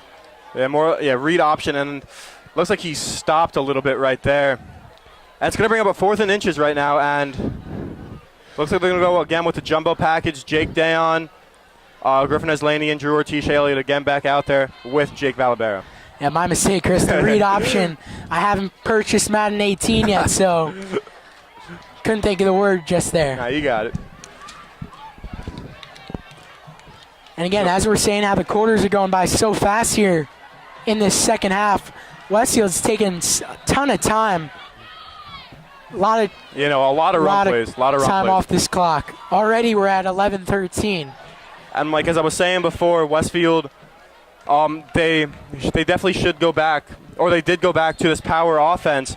In the last couple minutes, they brought in Elliott, Dayon, Ortiz, and Valabera all to run the ball, and that's what's just getting it done. Just power running. And Tim Allegro also in there with a couple of run plays as well.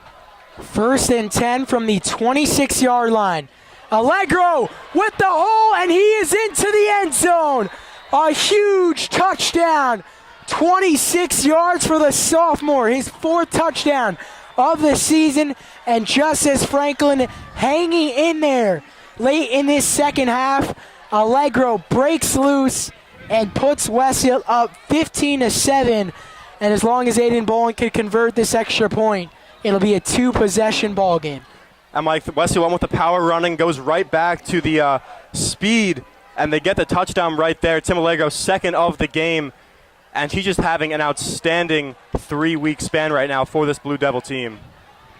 And the extra point is through the uprights. And very, very important PAT from senior kicker Aiden Bolin to make it 16-7.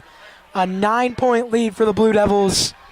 And a 2-possession game. So important. Yeah, Mike, that ball hung up in the air a little bit longer than most people were expecting. But it did get through the upright. Both uprights, excuse me. And 10:51 to go in this game. Still a lot of time, but this Westfield defense, as we saw last time they were out there, really held their own and made Antonio Scott and this Warriors offense come off the field and make the punting to come out. If they can do that again, this game probably should be in the bag for them.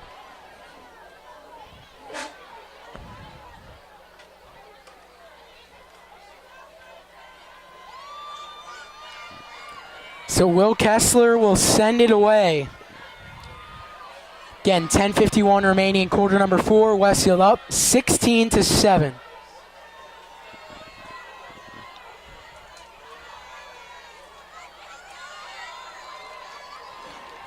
And Will Kessler back to kick it deep for the special teams unit. And Mike, we haven't seen We saw a couple plays with Ryan Berry returning the ball, but, not that big burst of speed to score that touchdown as he did last week. There's Ryanberry with the speed, coming to the near side. Stiff arm, still on his feet, and finally taken out of bounds near the 35. Very elusive. Yeah, Ryan Berry, he's just, one-of-a-kind player, just a guy who can cut back and forth so quickly and make guys miss. And that's why he's getting all these looks. Just kind of a very, freak of nature, a freak athlete. And that's what's kind of helping this Warriors team stay in this game. That big touchdown before earlier. And right there, great field position for the Warriors to start with.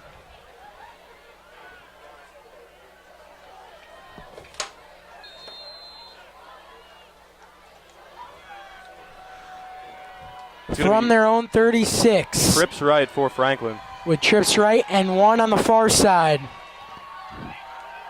Scott to his left. It's Ryanberry able to stay on his feet and then takes a shot from behind on the legs. Yeah, Mike, I believe that was Rory McGovern, 65 in white. That was kind of scary for Westfield because you had Stevie Barden, Westfield's top corner, up against Ryanberry, and before Stevie Barden did get beat by him, but it was in wide open field, and Barden did, slow him down a little bit, but couldn't wrap him up. But it did limit them to only a couple yards, making it 2nd down and 3. But it's very dangerous for Ryanberry to be in open field with one-on-one man coverage.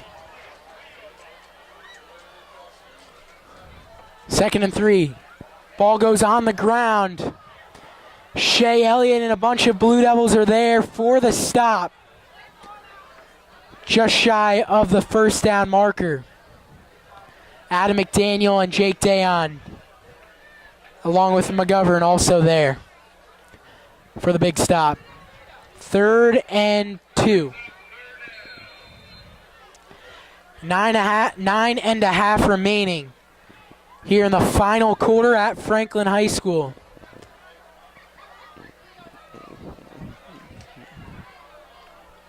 Once again, want to thank our cameraman, Dominic Murillo. Yeah, first time. We appreciate it, Dom. Doing a terrific job. Just a one-man camera crew here on BDTV. There's a shovel pass and not a smart decision from Scott. It was a delayed. The shovel pass, it's got to be right away. Yeah, absolutely. That was and that could have been dangerous. A big hit, not sure who it was, but the receiver got laid out. Yeah, Joe Sangiacomo coming up with a huge hit right there. And it's good to see him back, with both hands and all. And a huge stop for Westfield because it's 4th and 2. Franklin has to punt at their own 42. And Emmett Smith, we've seen a lot this game, a couple big returns. Hoping to get another one right here. Not, doesn't have to get the huge touchdown. Of course, everyone for Westfield would want that. But good field position would really help them out. Alu Kanta, the punter, has had one block. This one is a high kick but short. Bounces, and Smith with the momentum picks up the football down the sideline and down at the 40. Smart play by the young player. Wow. From the junior Emmett Smith. No one was expecting that right there, Mike, but just comes out of nowhere with a big hop and just burst of speed up the sideline, and that's what Westfield needed. That ball probably would have been pinned down at their own 35, but he gets it right at Franklin's about 40-yard line, and just heads-up play by the junior attorney. It's only his 3rd week returning, but looks like he's been doing it for a while. Yeah, we saw it sometimes last season, and when it was blowouts for the Blue Devils, we saw the sophomore. Fair catches and stuff like that. This time he's just really showing what he can do. Definitely a role he's going to have for the next 2 years. They go on the ground. Allegro, another hole up the middle, has the 1st down. And this is the Westfield football we're used to seeing, big play after big play, and all set up from a huge tackle from Joe Sangiacomo and an excellent return from Emmett Smith. Yeah, Mike, Tim Allegro, this Franklin defense looks like it was in the first quarter. Tim Allegro was bouncing a lot to the outside, and they were adjusting to that. Now, the hole's wide open in the middle with Jack McCauley, Fran Allegro, and Isaac Montez right there. And Allegro just has a huge open hole to get the 1st down. Another carry up the middle. This time a 4 to 5 yard gain for Allegro. And Stevie Barden out there again. It's like a referee timeout in the field.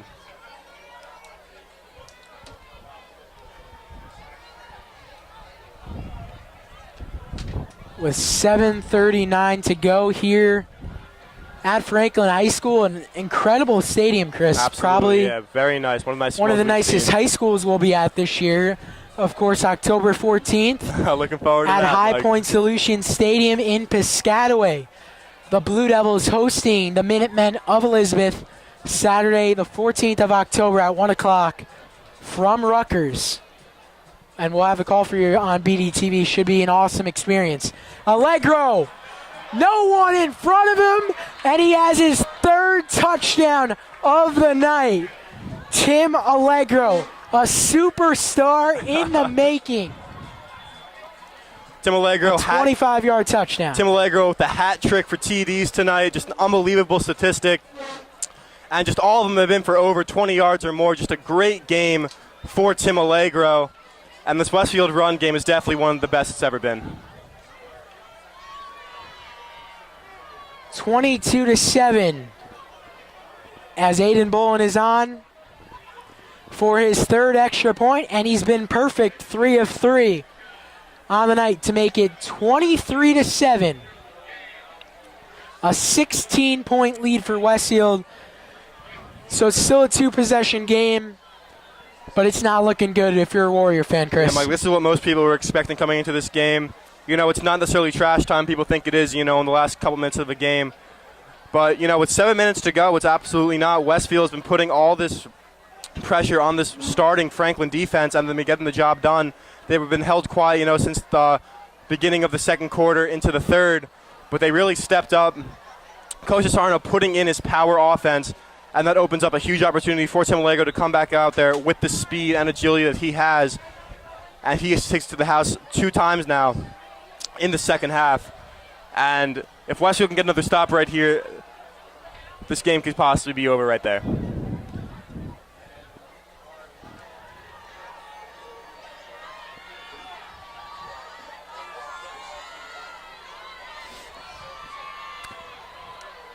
Kessler's done a good job this evening, Chris. You know, he's really on kickoffs and punts. Sure, Ryan Berry's, you know, been getting Can't field complain. position, but you can't complain with Kessler's kicking ability, no. Yeah, Ryan Berry, he's the star player, and they kick it away from him. Very wise very smart decision. move, yeah. Return from the 10. Nice juke move, but brought down near the 13. Yeah, very smart decision by Will Kessler to kick it away from Ryan Berry. And, you know, when you don't have Jake Dayon on the stop. when you don't have Ryan Berry returning the kick, it's definitely not the same for the Franklin Warriors. Excuse me.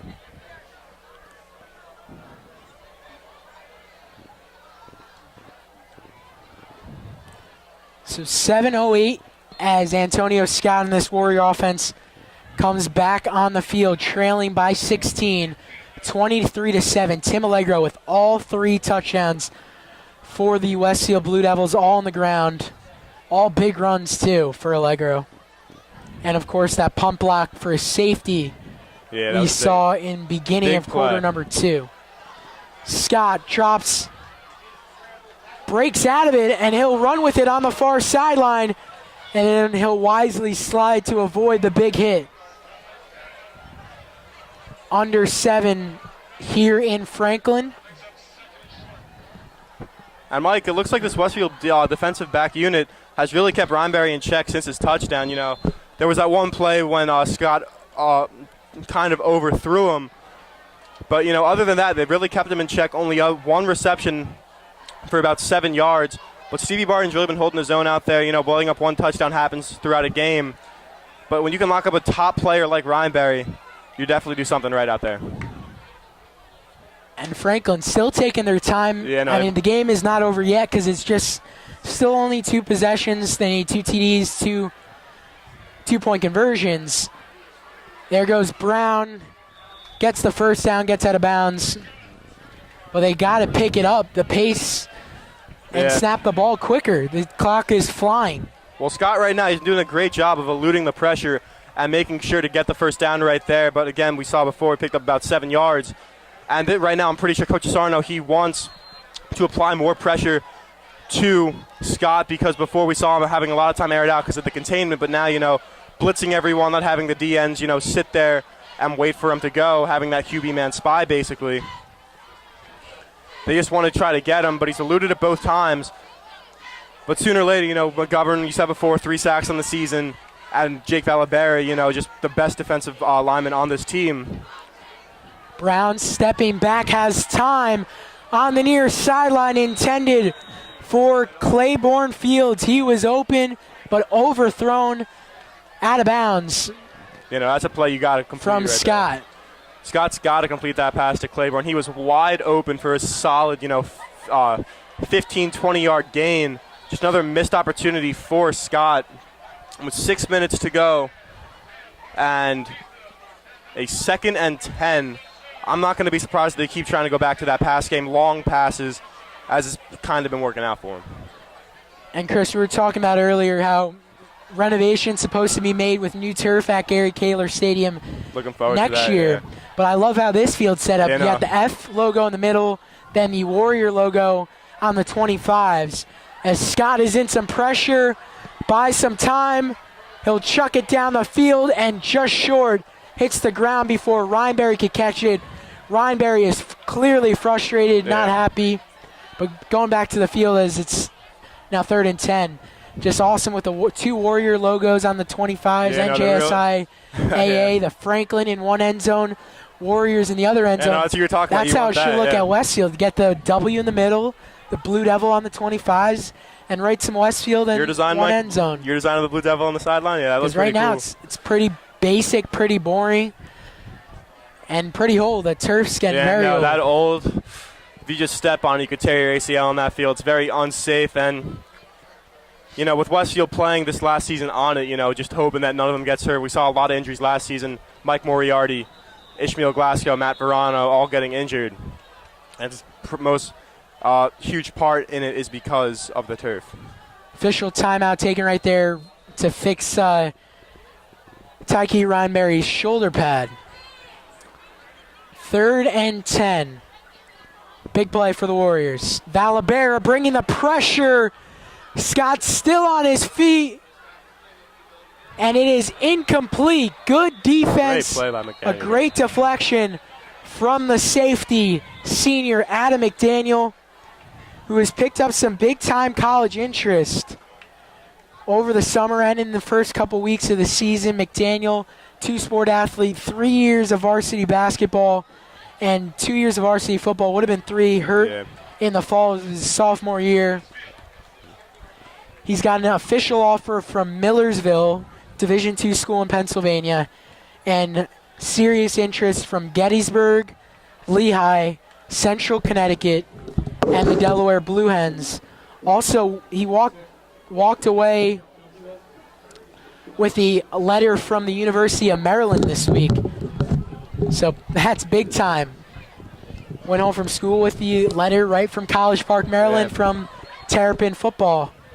So gaining some big interest. Cool. No official D1 offers yet, but he's got the Millersville D2 offer, and interest is creeping up. And Mike, that was a holding penalty, so it is going to be 1st down and 10 for the Franklin Warriors. Ball on the 41.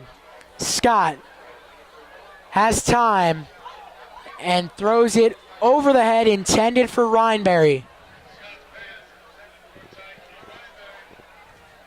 Yeah, Mike, 16-point game. Sorry, Chris. I said he had time, but Will Kessler able to bring the pressure. It's a 16-point game. Even if Franklin scores, they got to go for the 2-point conversion and get the ball back. It's a very unlikely situation because, kids at this age are, if they do go for the onside kick and try to get it back, kids at this age aren't really too experienced at that because they just don't practice too much with it. But, again, right there, Scott, I'm not sure it was an overthrow, just good coverage, but nevertheless, it brings up 2nd and 10 for Franklin. But, yeah, Rhineberry does look a little angry out there, just not getting the ball where he wants it. Pressure again on Antonio Scott. Receiver down the field. And it is dropped in the hands for a split second of Tayo Badru, the senior. All the way near the 10.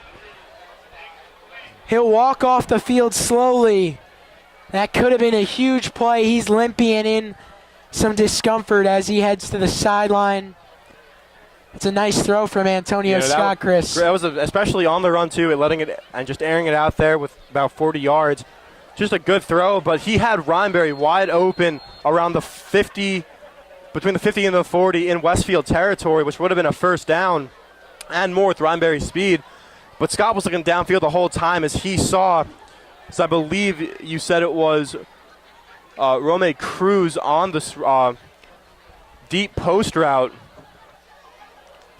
and just comes up incomplete.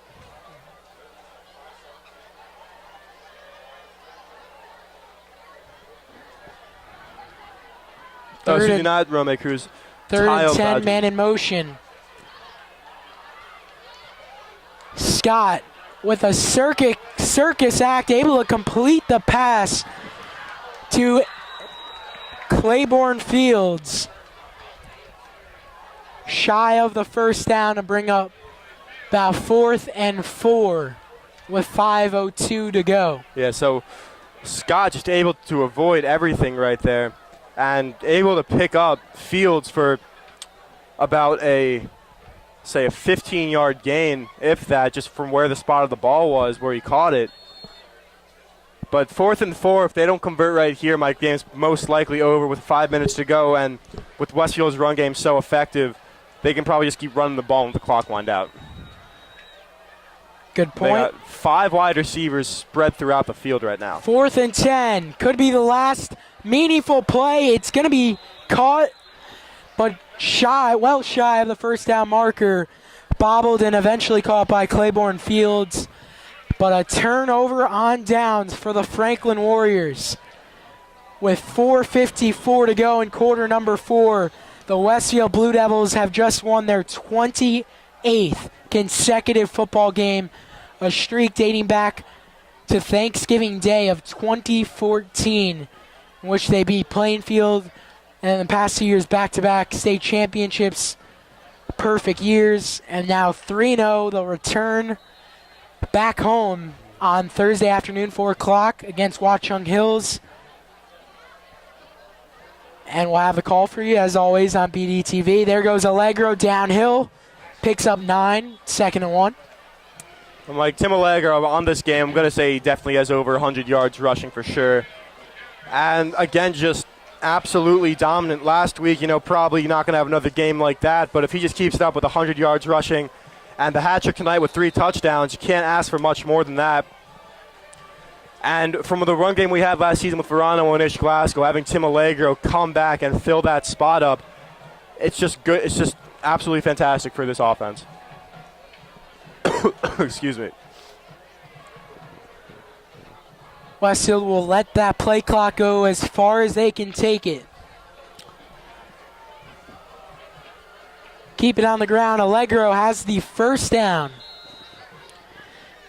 And this Franklin team, who is coming off the blowout win over Montgomery 42-12 just a week ago here, they will travel to Hunterdon Central, again playing on Thursday because of the holiday over the weekend, as they fall to 1-2 on the season, the Franklin Warriors. They have a bye week after Hunterdon Central, and then they'll return home for back-to-back games at home against the Farmers of Union and the Panthers of Bridgewater, a top 20 team. That ball is loose. Tim Allegro coughed it up. Second fumble of the game. And Franklin comes away with the football. So another fumble by Tim Allegro. Not what you want right now is let's try to wind out this clock. But, trailing by 16 with 3:23 to go, it's going to be hard to get themselves out of this hole.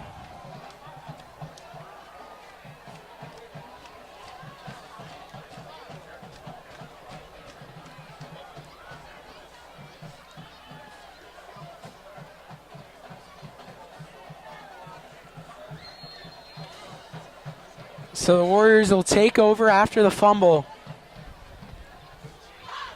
And that fumble was just right away, right after the snap, and after the handoff to Tim Allegro. Yeah, and again, with Franklin has 4 receivers spread out and Fields in the back. If not Fields, excuse me. Scott Myers in the backfield. shaking off some tackles. What an athletic run from Antonio Scott, and then he just nonchalantly picks up the first down and gets out of bounds. That is a heck of a play from Antonio Scott, the dual threat quarterback, best dual threat quarterback we've seen maybe over the last 2 years. I mean, Justin Beckett, heck of a player. But I don't think you could do something Union, like that. But that was one of the nicest runs we've seen from a quarterback in the past 2 years. If you're just able to elude these guys coming at you who weigh, about 50 pounds more than you do, and are like just as fast, if not maybe a little bit slower, but it can still keep up with you. It's just hard to avoid them. But right there, Scott just dancing around the backfield and able to scramble for about 15 yards on the carry.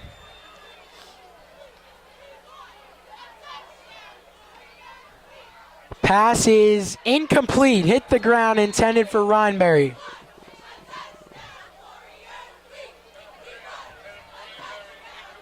.306 still to go in this game. Westfield leads 23-7.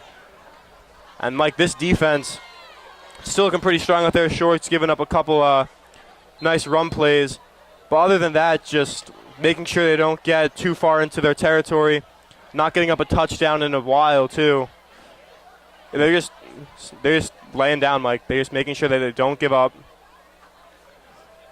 And that's what you got to do. People think, we've said this before, thought it was a trap game.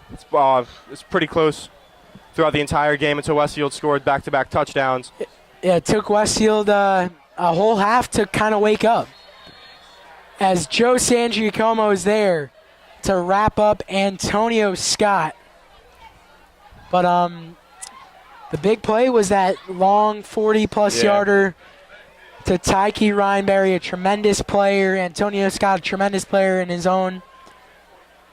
But Westfield's defense, they played a heck of a game. And really just one example of Rhineberry using the fastest player on the field, just getting by McDaniel and Barden one time. That's unbelievable. Good quarterback hits him, and it's 7 points. But I think the standout player on this team, Tim Allegro, just a phenomenal game for Westfield. 3 touchdowns, now 5 in the season. The standout player on defense for Westfield is Joe Sangiacomo. He had that one big tackle earlier for Allegro to eventually score another touchdown. And he had that sack for Scott. He's been everywhere on the field coming up with big plays. I don't know, we'll kick him up in our post-game interview. I think so, Chris. He's had a great season. Yeah. And finally coming back without the club, too. I've said it before, just able to use that other hand is so vital in this game because the club, it's just a thing that you're bringing around with you. It's dead weight. But with an extra hand out there, you're able to wrap both around, just get good grip on the player that you're bringing down. And we've seen that a lot tonight from Sangiacomo. A 4th and 18. Franklin, still just a 2-possession game, so they do have to go for it. But Westfield's defense has been rock solid with the exclusion of that one touchdown to Rhineberry. Pressure is brought by Valabera, and he throws Antonio Scott to the ground for a game-ending sack. Valabera just getting in there, and you just see that his strength and ability to get it done at defensive end just takes Scott by the arm and throws him down to end this ball game. Just absolutely great athleticism by number 8 of this defense.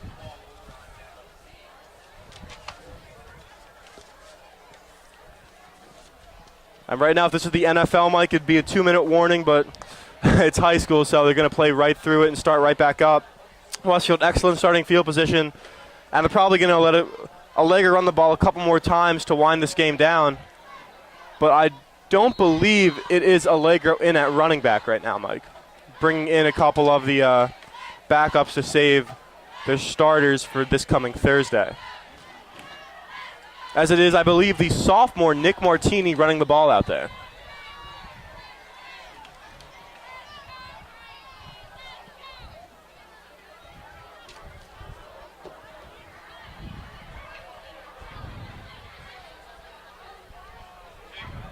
So as you look at that, yeah, it is. The sophomore Nick Martini with a carry. Picking up a few yards there. His first varsity carry, just a sophomore who played freshman ball last year. And I believe he is the backup running back until House comes back, but we talked to him at halftime. Multi-sport athlete, He's also coming back across. Monday. That was a 6-yard carry for Martini. So 2nd and 4 as they let this play clock go down. Martini up the gut, picks up a few more. They'll see if they could get him into the end zone here. Be a big milestone moment. They're not really hurrying it up, so I don't know if they'll be able to get him in, but definitely nice for the sophomore to get some carries. Suited up on Thanksgiving last year. Yeah, Under a minute to go now. And with, House leaving next year, it's probably going to be Allegro getting the bulk of the carries next season, but you'll probably see Nick Martini in there as well. But Westfield is now lining up in the victory formation, and with one knee, maybe two, this game is going to be over. 23-7. The Westfield Blue Devils come into Franklin on a Friday night with not much support from their student section. The furthest trip they're going to have to make all year long, about an hour road trip down 22. They start off down Route 22. They led the whole game. But they start off slow. Allegro did have the touchdown, 9-0 lead, cut to 9-7 at the half. But this all around a tremendous performance from the Blue Devils. Tim Allegro developing into a superstar. His third 3-touchdown performance for Tim Allegro puts him at 5 on the night. And Westfield gets the job done. Good for win number 28 as this game is in the books, Chris. Yeah, Mike, Tim Allegro tonight showing why he's one of the best running backs in the state, runner-up for Athlete of the Week in New Jersey. And 3 touchdowns tonight is definitely going to get him back on the polls, rushing for over 100 yards as well. But also this Westfield defense only giving up 7 points, and it was only the big play to Ryanberry. But other than that, the defensive backs looked outstanding with the coverage. Middle linebackers just giving a lot of pressure, and this D-line, Mike, still stellar. Thank you for watching, everybody. We really appreciate it here on BDTV on our YouTube channel. Please hit subscribe, hit the like button. So thank you to all our viewers tonight. Thank you to Dominic Murillo doing a terrific job on camera. For Chris Witzel, I'm Michael Leonard saying so long from Franklin High School. The Blue Devils get win number 28 in a row, taking care of the Franklin Warriors. 23-7, back in action Thursday afternoon, 4 o'clock at Kaler versus the Watchung Hills. Welcome to Blue Devil Postgame, everybody. Westfield gets win number 28 in a row as they take care of the Franklin Warriors, 23-7. Here with the star running back Tim Allegro and the pair of star defensive ends, I should say, Joe Sangiacomo and Jake Valabera. Tim Allegro, the man of the hour, the Tap Into Westfield Athlete of the Week, and he lived up to the hype with a career-high 3 touchdowns, making it 5 on the season. Tim, what was clicking for this offense? The offensive line was opening holes all throughout the second half. I didn't even get touched on the last 2 touchdown runs, so it was all them. And Tim, this is a Franklin team. Your defense did such a great job all night, but one play, they get Tyke Ryanberry, breaks loose in the secondary for a touchdown. How did this team regroup at halftime, only up by 2? I think we regrouped well. Nobody was let down, and we came back hard and pretty much blew them out the second half. Appreciate it, Tim. Great game. Joe Sangiacomo, he's got the boxing glove off his hand, and he's had a great game. Great game every single week, getting some big sacks, some big stops. And talk to me about that 4th down shovel pass from Antonio Scott. You delivered a crushing hit to the receiver. Well, we really knew that they were going to run that play all week. I mean, we saw it in practice all week with the 2s, and we really just stuffed it. I mean, it was a great job by me and Drew Ortiz. So, yeah. And how does this team continue this success? Now, afternoon, a game that most of these players haven't had on Watchung, back on your home turf. Well, tomorrow morning we really just have to get after it and film, and all week just keep getting at it at practice, also against the offense, and continue our success. Jake Valabera, the do-it-all senior captain, coming up big yet again. We finally get him for an interview. And Jake, what's your mindset when you're coming in at quarterback? You're not playing quarterback every down, but when you come in there, you're running the football and you're picking up big chunks of yardage every single time. Yeah, I mean, DeSarno puts me in there. He knows it's just a defensive player running the ball, and that's all I'm looking to do. I'm just trying to lower the shoulder. And what about this defense? You guys have played so well all year long. You know, a couple kickoff returns have been the main scoring for the opponents, but this defense has been shut down, one of the best defenses one of the best defenses in the state, and you guys continue to play so well? Because in practice every single day, Miller and Dayon and everybody, all the defensive staff just push us into the ground, and no one's going to work us harder than they do. And by the time the game comes, we're prepared for anything. Appreciate it, Jake. Great game. Congratulations. And we'll see the Blue Devils back in action this Thursday at Gary Kaler Stadium, 4 o'clock against Watchung Hills. Thank you, everybody. Good night.